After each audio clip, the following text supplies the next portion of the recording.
Hey, my name is Jack Harmon. I'm 38 years old. I've been an ER nurse for 12 years. I work the night shift at Millhaven General, a mid-sized hospital in a mid-sized town where nothing is remarkable except the number of people who need help on any given Tuesday. 12 years of that. 12 years of being the steady voice in the room when everything else is noise. I'm good at it. I'm good at staying calm when a person is falling apart. Good at finding the one true thing to say when someone needs a handhold. I'm less good at the other things. The going home part, the quiet apartment part, the nobody waiting up part. I'm 38 years old and I've spent 12 years learning to carry other people and exactly 0 years learning how to let anyone carry me. That's most of what you need to know. The rest started on a Wednesday night in March when I walked into Miller's Diner on Route 11 after a shift that had taken everything I had and left me with nothing I wanted to take home.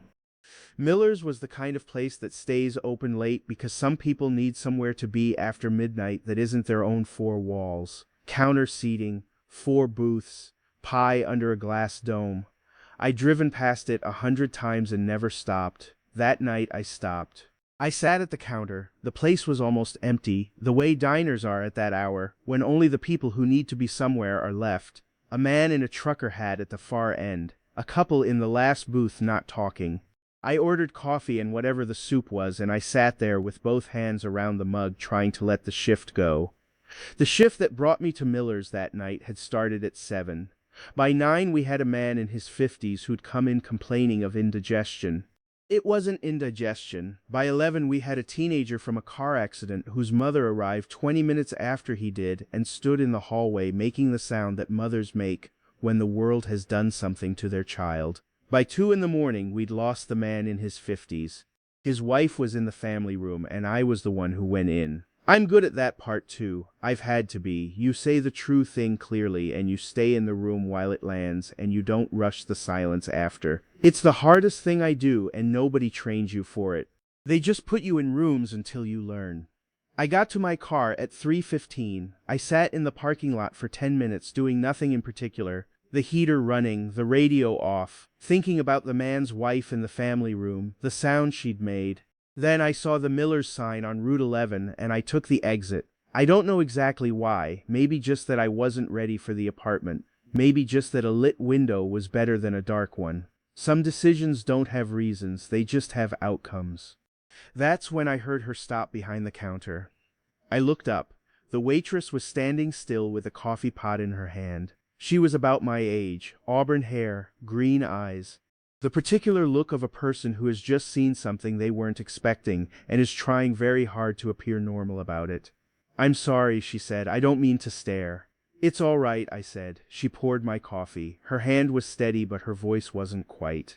"Have you worked at Millhaven General long?" That surprised me. 12 years. "How did you?" "Your badge," she said. It was clipped to my jacket pocket. I'd forgotten it was there. She set the pot down, didn't move, looked at me again with that same careful expression. "Night shift?"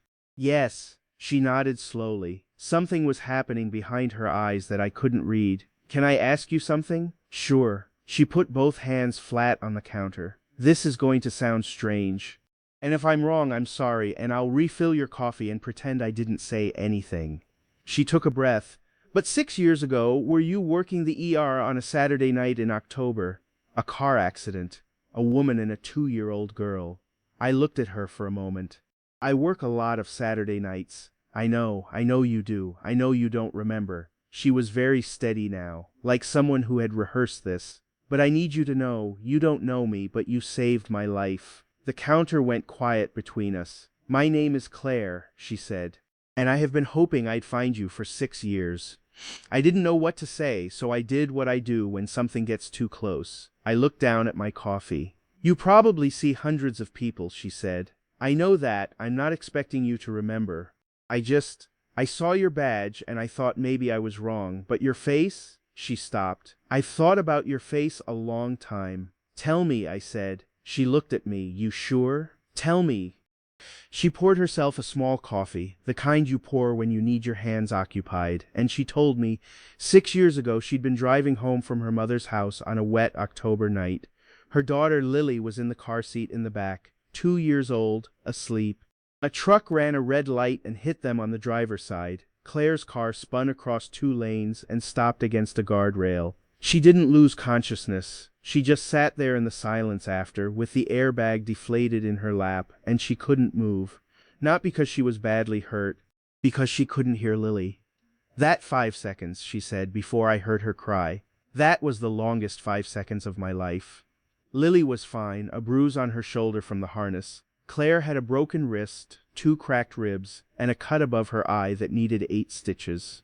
At the hospital they took Lily to be checked, and they took Claire in the other direction, and she was suddenly alone in a curtain bay, not knowing where her daughter was, and whether 2-year-olds could have injuries that didn't show yet, and she started to come apart. Not crying, she said. Something worse than crying, like I couldn't get air, like my body forgot how. I remembered that kind of panic. I'd seen it 100 times. The ones who scream you can work with. The ones who go silent and stop breathing on their own. Those are the ones you watch. Someone came in, she said, a nurse. He pulled a chair up next to the bed and he sat down at eye level and he said, "Your daughter is with Dr. Reeves and she is going to be fine. But right now I need you to breathe with me." She looked at me. He said, "You're still here, that means keep going, in with me." Something moved in the back of my memory, distant and dim and real. He stayed, she said, past when he needed to. I found that out later. I asked about him, and they said his shift had ended and he'd stayed anyway. And when Lily came back and she was fine and she fell asleep on my chest and I finally stopped shaking, he was still there, he said. She smiled a little. "You did good, Mom." And then he was just gone, before I could even ask his name. She looked at her hands. I have said that phrase every single day since. You're still here, keep going. When Lily's had a hard day, when I've had a hard day, when things got tight after the divorce and I didn't know how I was going to keep the diner going. You're still here, keep going. She looked up at me. I didn't know it was a thing someone said to me on the worst night of my life. I thought I made it up. And then I saw your face tonight and I realized someone gave it to me. You gave it to me. I sat with that for a long time. The thing about 12 years of this work is that you develop a kind of necessary distance, not coldness, something more deliberate. You can't carry every face or you can't do the job. So the faces blur and you let them, and you tell yourself the ones who walked out okay don't need to be remembered because they walked out okay. What I hadn't understood until that moment in Miller's diner was what walking out okay sometimes cost people. And what they did with the small things you handed them on their way out the door. The wrist healed, Claire said. The ribs healed. Lily's never had a moment's trouble.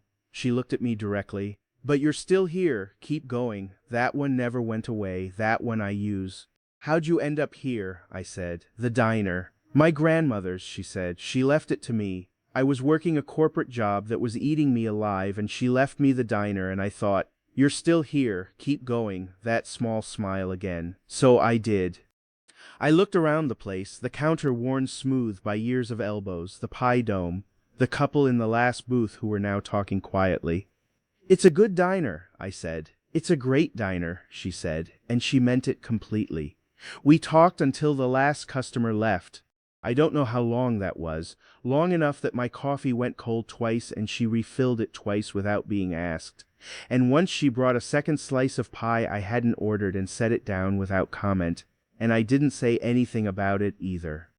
The diner stayed busy for another 20 minutes after Claire sat down across from me. A table of nurses from the hospital 2 blocks over, a cab driver eating alone at the counter, an older man who ordered decaf and pie and sat reading a folded newspaper with the focused attention of someone for whom this was a ritual. Claire kept working. She refilled my coffee without being asked, and refilled the nurse's waters and delivered the cab driver his check. But between each of those things she came back to where I was sitting and picked up the thread without preamble, the way you can only do with a story you've been telling in your own head for years and know by heart. I learned that she'd gone back to the hospital the following week to thank me. They told her the nurse from that night wasn't working. She asked for his name. They said they couldn't give that out. She described me. The charge nurse had been kind about it, she said, had listened to the whole description and then said she was sorry, but she genuinely didn't know which of the night nurses it might have been. I left a card, Claire said, at the desk, just in case. I hadn't gotten a card. Cards left at the desk had a way of getting lost in the shuffle of a busy unit. I know, she said, I figured. She didn't say it with bitterness, just the quiet acceptance of someone who had made peace with an outcome she couldn't control. I stopped looking after a while. You can't spend your life looking for someone who doesn't know you're looking. And then I walked in, I said. And then you walked in. She looked at me for a moment, with your badge clipped to your jacket like it was nothing. She told me about Lily, now 8, a serious child who collected rocks and had opinions about everything, and had her mother's exact green eyes. She told me about the divorce, matter of fact, no bitterness. He left when things got hard, some people do.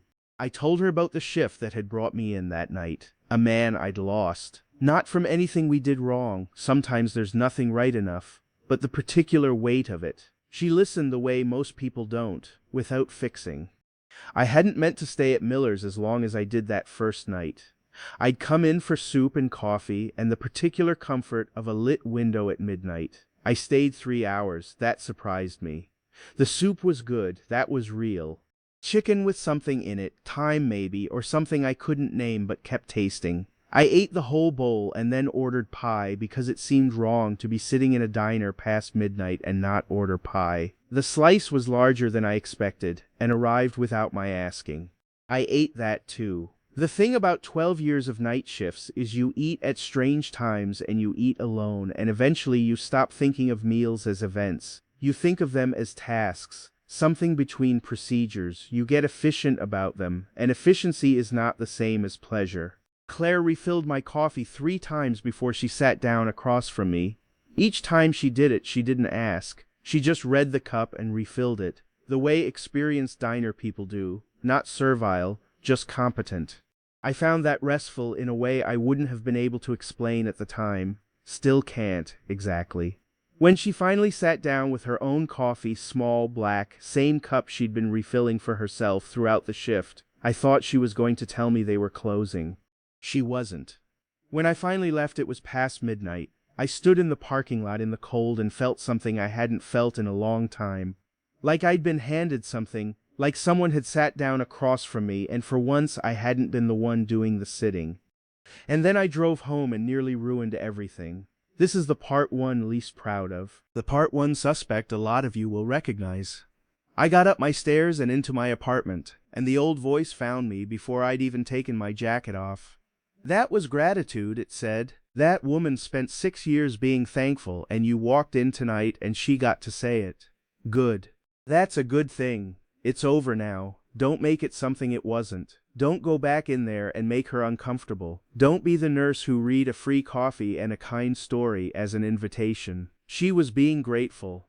You go back in there and she'll have to be polite about it, and you'll ruin the one good thing. The one time you found out you mattered. Leave it clean. It's a convincing voice. It's been right, or seemed right, for most of my life. So I listened to it. I didn't go back to Miller's.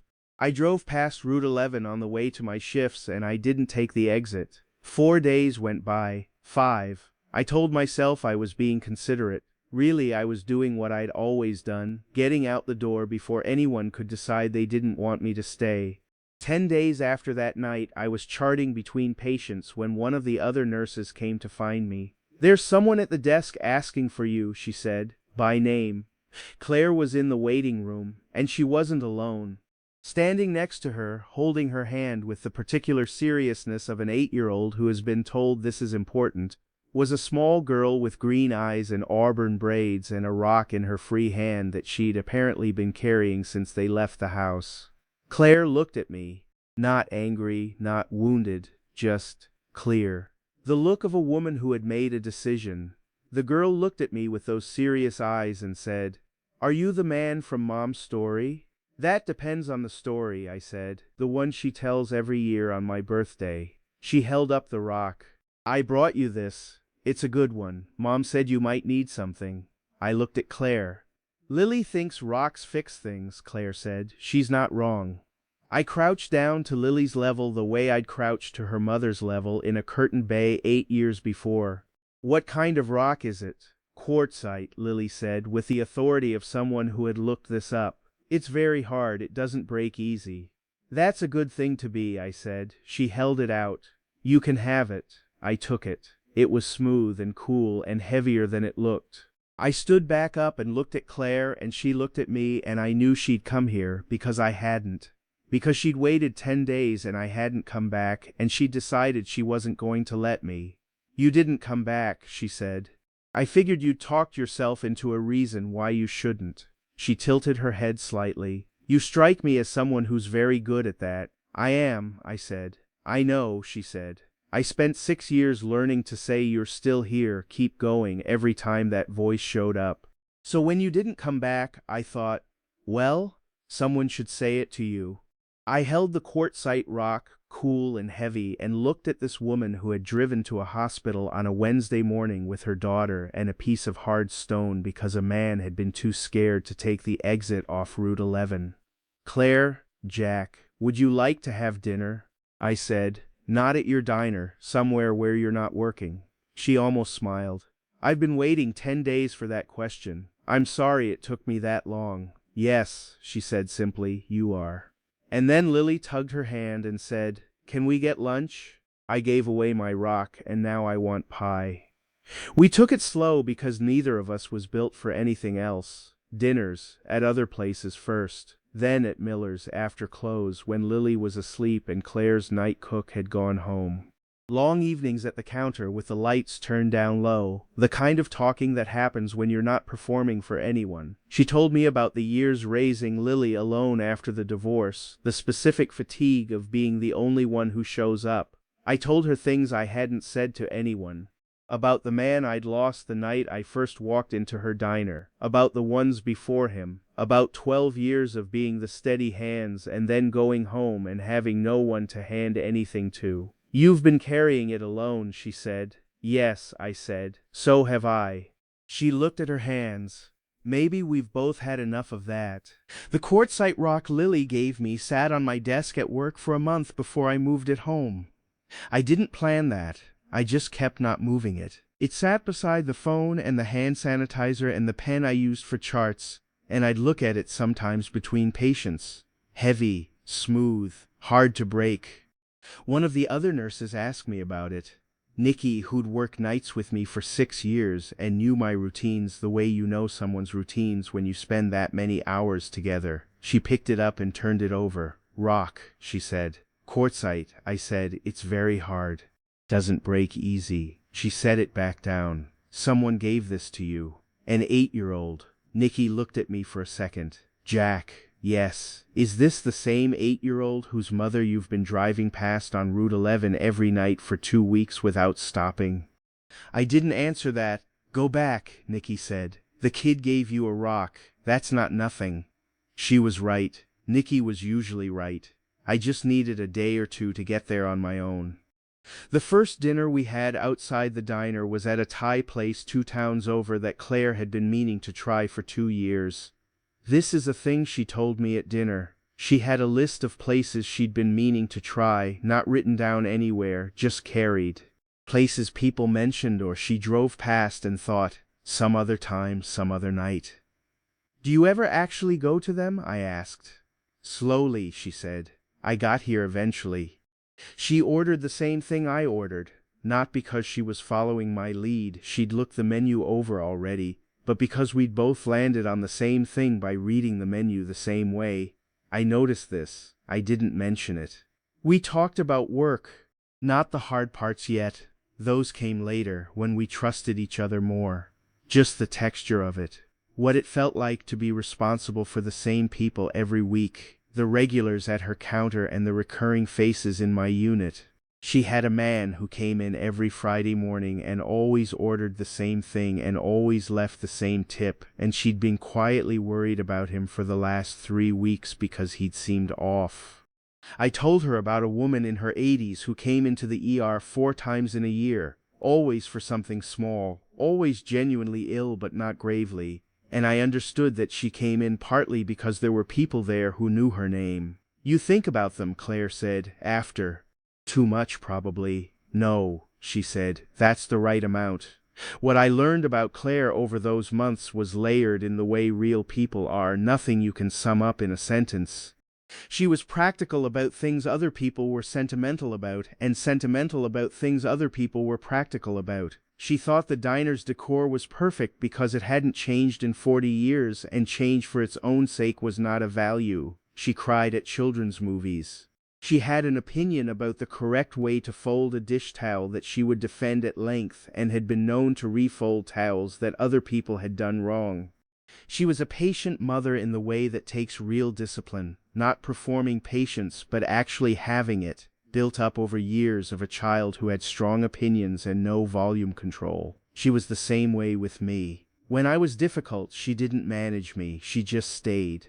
"How do you do that?" I asked her once. We were at the counter after close, Lily asleep in the back room on the small cot Claire kept there for long nights. "The staying, when someone's being difficult. Practice," she said. "Lily's been difficult since she was 3. "She's wonderful," I said. "She really is," Claire said. "And she's also a lot."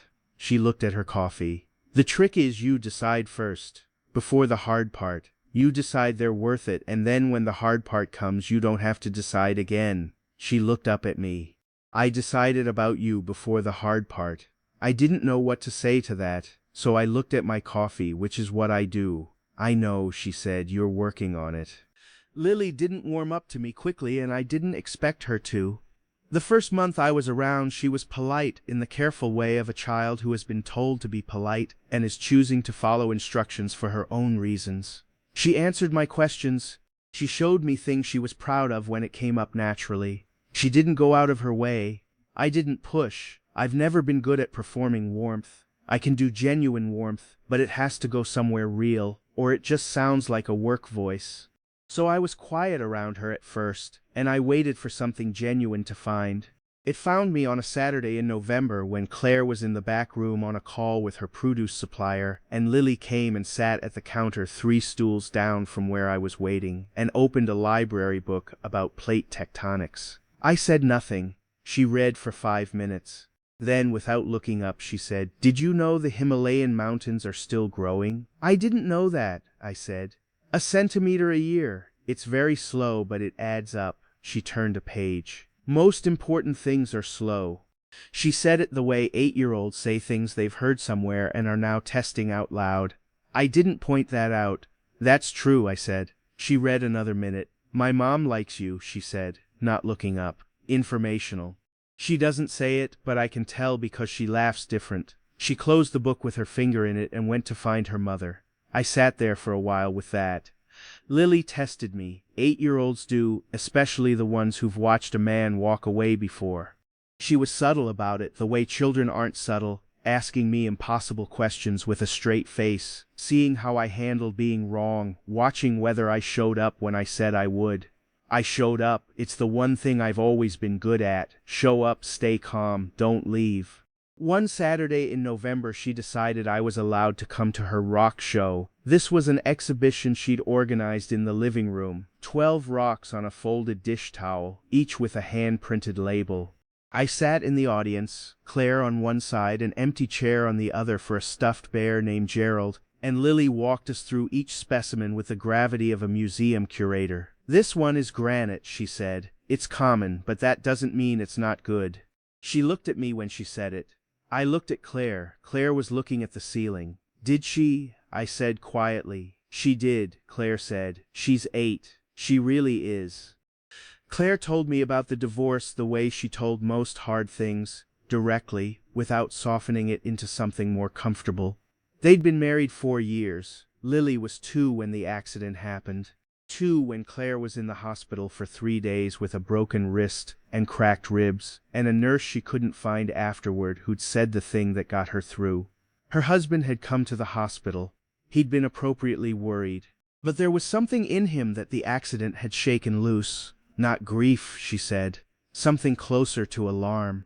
Like he'd looked at the specific fragility of the situation and decided he hadn't signed up for that possibility. He didn't leave right away, she said. He waited a year. Which was kind of him and also harder in some ways than if he'd just said it clearly. "I'm sorry," I said. "I'm not anymore," she said. "Lily has a dad who calls and shows up and is decent about the holidays. She just doesn't have 2 parents in the same house." That's its own kind of hard, and it's also fine. She turned her coffee mug a slow quarter turn. The thing I learned from it is that some people are brave about the big things, the obvious crises, the moments where heroism is visible, and some people are brave about the small things. The daily stuff. The showing up on a Tuesday when there's nothing remarkable to show up for. She looked at me. I think I needed to learn to pick differently. I thought about that for a long time after. I'd spent 12 years being the person who showed up in the crisis. Trained for it, built for it, good at it. The question was whether I was any good at the Tuesdays. Turns out I was. I just hadn't had anywhere to bring it. The hardest part was me, same as always. The first time things felt too certain, too warm, too right. I did my old trick, went quiet, found reasons to be busy, left a text unanswered for a day and then two. Claire didn't chase me, she didn't let me run either. She sent 2 words. You're still here. I sat in my car outside my apartment building and read it 3 times. Then I drove to Miller's. It was past 10 and the diner was closing and she was wiping down the counter when I came in. I got scared, I said. I know, she said. She didn't stop wiping the counter. What of? That I'd get to keep this and then lose it. She put down the cloth. That's the same thing, Jack. Being scared of losing something and refusing to have it. The math comes out the same. I know. You've been the one who shows up your whole life, she said. You're allowed to be the one someone shows up for. I stood at the counter in the empty diner and let that land. Keep going, she said quietly. I stayed. There was a night in the second winter when I came home from a bad shift and sat in my car outside Miller's for 20 minutes before going in. Bad in the specific way that follows you, a child. I won't say more than that. Some things you carry differently from the others and you don't put the weight of them on the people you love. But you need somewhere to be. You can't go home to a quiet apartment with that in your chest. Claire was closing down when I came in. She looked at me once and didn't ask. She poured 2 coffees and we sat at the counter and she didn't say anything for a long time. Then she said, "Tell me something good." What? From today, something that went right, even small. I thought about it. A woman came in with her husband. He'd been having chest pains for a week and hadn't told her. She found out in the waiting room. She was furious. That's not good, Claire said. She held his hand the whole time she was furious, I said. The whole time she was telling him he was an idiot, she was holding his hand. Claire was quiet for a moment. That's a good one, she said. We sat there until the coffee was cold. Then she locked up and I drove home and the thing I'd been carrying had gotten slightly lighter. Not gone, but lighter. That's most of what love is, I've come to think. Someone to help you carry the weight down to a size you can manage. Not taking it from you, just holding one end. It's been 4 years now. Lily is 12. She still collects rocks. She has a system for cataloging them that involves a spreadsheet and a rating scale she invented herself and refuses to explain to anyone. She calls me Jack most of the time and something else the rest of the time that I'm not going to repeat here because she asked me not to. The first time she used it, I had to go stand in the garage and get my breathing under control. Claire and I got married the following autumn at Miller's, after hours. Marlene, Claire's night cook who has worked the diner for 22 years and has opinions about everything including the font on the menu, made the food. Lily was the flower girl and also the photographer and also had 3 corrections about the ceremony she submitted in advance in writing. The officiant was a woman from Claire's mother's church who had known the diner since it was Claire's grandmother's diner and who cried through most of the vows, which honestly helped. At the reception, 6 tables pushed together, mismatched chairs, the pie dome holding a cake Claire had insisted on baking herself. Lily stood up without being asked and gave a toast. She was 12 years old. She held her sparkling apple juice like a professional. My mom used to say, "You're still here, keep going," every single day, she said. I thought she made it up, then I found out someone said it to her when she was scared, and she gave it to me, and now Jack says it too sometimes. She looked at me with those exact green eyes. In our house it means, don't stop, you're not done. The good part might be right around the next corner. She raised her glass. Jack walked into our diner and didn't know he was the corner. Claire's hand found mine under the table. I still run the night shift, somebody has to. But I come home now, that's the whole difference. 12 years I drove home to a dark apartment, now there's a light on. A 12-year-old who needs help with earth science and has strong opinions about my methodology. A woman who pours my coffee without being asked and says you're still here when the shifts take everything and leave me with nothing I want to bring inside. And a quartzite rock on my nightstand, heavy and smooth and hard to break. People ask me sometimes what I think I did to deserve it. The wife, the kid who tolerates me, the light left on after 12 dark years. And I tell them the truth, I didn't do anything to deserve it, not on purpose. I just did my job one October Saturday before I knew it mattered. Said the true thing to a person who needed it. Stayed a little past when I had to, and then I forgot it. The way you forget a Tuesday that turns out to be the hinge someone else's whole life turned on. I didn't earn Claire and Lily. I just, by some grace, got told what one forgotten kindness had been worth. And then, when she came to find me, when she walked into that waiting room with her daughter and a piece of quartzite and more patience than I deserved, I finally stood still long enough to let it land. If you're out there tonight believing you're only ever the one who shows up for everybody and never the one anybody shows up for, I want you to hear this. You don't know which of your ordinary days is sitting in someone's chest right now like something sacred. You don't know who has been carrying a thing you said in a difficult room for 6 years, using it every morning, building a life on it. You are not invisible, you just can't see from where you're standing what you've already meant. A woman walked into an ER and I held her hand and said the true thing. I forgot it before I reached the parking lot. She remembered it for 6 years, and then she walked into her own diner one Wednesday night and found me sitting at her counter and she said, "You don't know me, but you saved my life." And this time I was brave enough to stay in the booth long enough to hear it. If this story reached you tonight, if you know what it feels like to be the one who carries and never gets carried, subscribe to Whispering Porch Stories. We're here every Tuesday and Friday with a new one. Leave a like if Claire's story stayed with you. And in the comments, tell me, has a stranger ever said or done something small that you've carried for years without them knowing? We'd love to hear it. See you next time. And if you know someone who's been showing up for everyone else for years without anyone showing up for them, maybe send them this story. Some people need to hear it more than once. The quartzite rock is on my nightstand. It's been there 4 years. Heavy, smooth, hard to break. You're still here. Keep going.